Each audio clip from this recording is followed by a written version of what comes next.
Hello and welcome to SaltWire today for Thursday, April 6th. I'm your host, Kate Walker. The conversation on Nova Scotia's housing crisis continues today. After two protests earlier this week that shed light on the dire state of the housing situation here in the province, the federal New Democrat Party held a press conference today with housing critic and Vancouver MP Jenny Kwan to address it even further on a nationwide scale.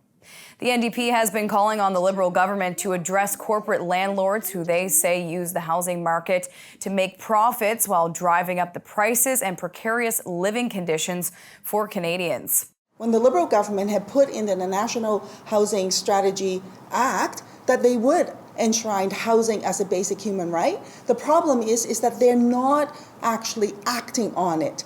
We have, as mentioned, encampments from coast to coast to coast. In my home community, in Vancouver East.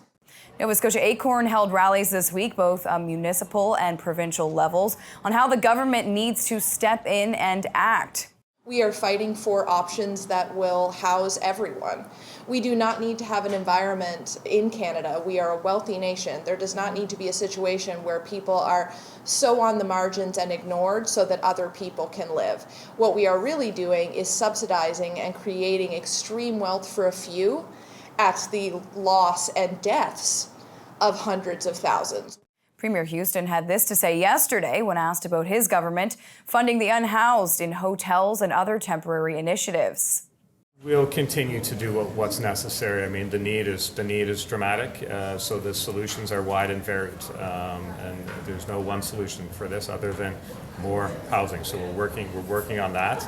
But in the interim, investments in working with community groups, working with community leaders, not-for-profits, finding temporary housing. These are all part of the solution. So we'll continue to do what we can, but we have to get through this. The NDP is asking the federal government for a human rights-based approach to housing and have a list of call to actions, many of which enforce stricter rules on landlords. Premier Tim Houston and his team are pumping the brakes on a motion that would have kicked independent MLA Elizabeth Smith-McCrossin out of the legislature. Houston confirmed last night that the government will not be tabling the motion after McCrossin accused the PCs of signing a non-disclosure agreement with a sexual harassment victim. The main purpose of the motion was to correct the record. Certainly, we were concerned that something that was tabled in the legislature wasn't exactly what it was purported to be. It was, in fact, dramatically different. I think in the scrum last night, talking to you folks, we heard an acknowledgement from the member that it wasn't what was tabled wasn't purported to be. I think that's as close as we're going to get to a retraction. I'm satisfied that that's a retraction, and we'll just move forward from here. Cumberland North MLA Smith-McCrossin tabled what she said was a copy of an NDA between the caucus and a former staffer, Caitlin Saxton. The PCs denied any such NDA was signed by anyone in the party. Smith-McCrossin said earlier this week the move to have her potentially removed from the House would be unconstitutional.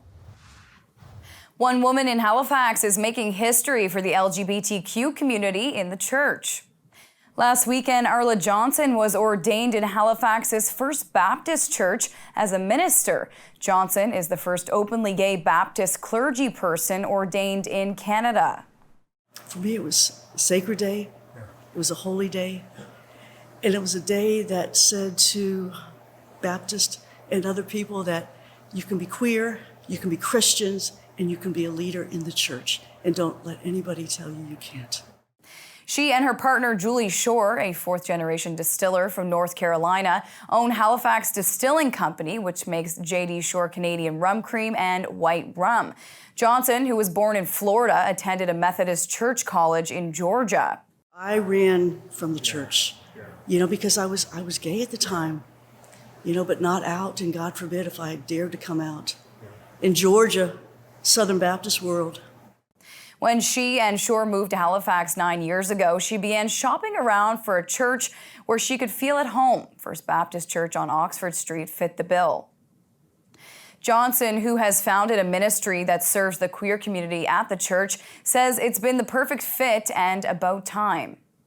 It makes me sad and glad. Sad that it's taken this long in this day and age, and glad that, hey, we finally did it. And as Baptists, we did it. And Baptists, we can do it. And may I say to the other Baptist churches that maybe aren't as progressive and far along as we're going, that maybe it's time to pull up the pants and do it. Now she's set to play an even bigger role at First Baptist, which likes to say that it's been breaking barriers since 1827. It's time for another edition of Wine of the Week with SaltWire sommelier Mark DeWolf. This weekend, no matter if you are cooking an Easter ham, turkey, or just looking for a wine to enjoy with friends, Mark has a selection for you. Let me introduce you to Dr. Heidemann's Bergweiler Dornfelder. Now that's a hard one to say, but it's a really easy one to drink. It's light, it's fruity, really concentrates on cherry flavors with a little bit of residual sweetness, but great freshness in the back end. It's a great wine to have with Easter dinner. Perfect pairing with turkey or ham. Enjoy. And for more wine tips, recipes, and interviews, visit the Wine to Dine section of saltwire.com. It's time now for a glimpse of today's Thinking Out Loud with Sheldon McLeod. Today, Sheldon is speaking with Andy McLean about the 35th anniversary of the East Coast Music Awards. What is it about the East Coast Music Awards that makes Andy excited? Oh my goodness, yes. Well, the 35 years of history. Before I came out and became an honorable East Coaster or honorary East Coaster from Ontario, I obviously worked with a lot of East Coast talent and was always blown away with the quality of the performance, the diligence and the dedication of all the artists. So getting to come out here and work with the musicians, that to me was the most exciting thing. I mean, this all goes back to the music. Without the music, we don't have anything really. And so 35 years of the ECMAs, they were created for obviously a reason back in 1989, a reason to bring the Atlantic region together and to start to tell the world. Communication obviously wasn't as good as it is now. And I think there was an isolation aspect of the East Coast and the idea that we needed to get East Coast artists back out there and make people in Toronto more aware of the music scene that was here and the incredible amount of talent. So in many ways, that is the mission statement of the ECMA, to promote and support East Coast talent and develop opportunities. That really hasn't changed. We've just kind of kept doing it and adapted, obviously, as music changes and delivery systems change and technology change. But in the end, it's all about the music and connecting with fans. And for Sheldon's full conversation, head to the opinion section of saltwire.com. Time now for the Atlantic Sports Wire, presented by Scott Squires.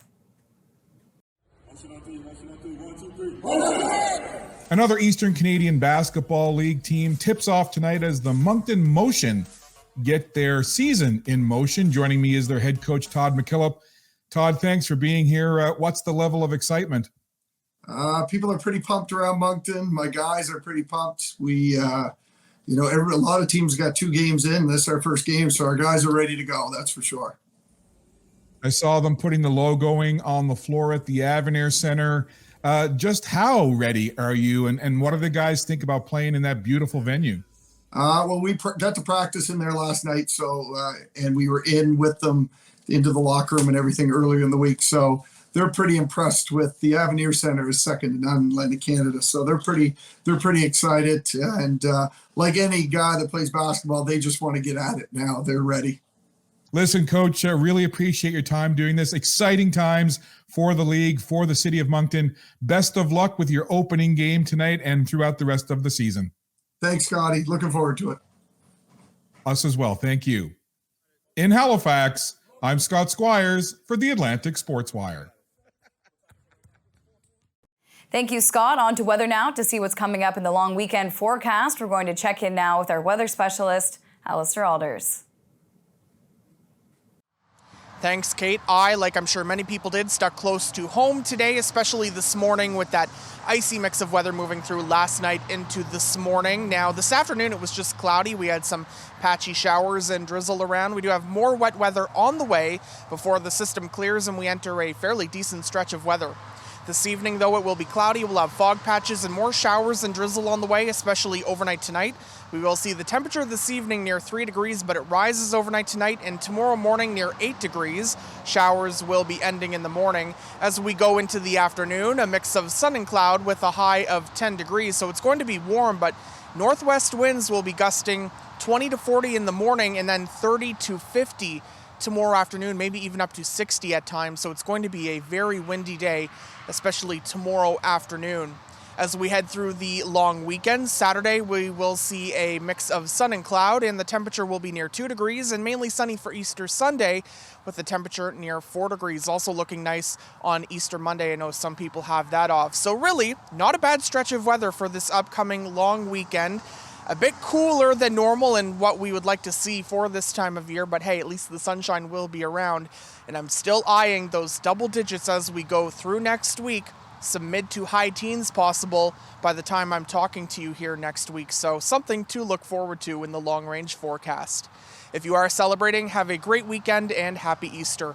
Kate. Thank you, Alistair. That's all for now. For more extended video and full online articles, stay tuned to saltwire.com. And you can find us on social media. I'm your host, Kate Walker. Thank you for joining us, and we'll see you back here Monday.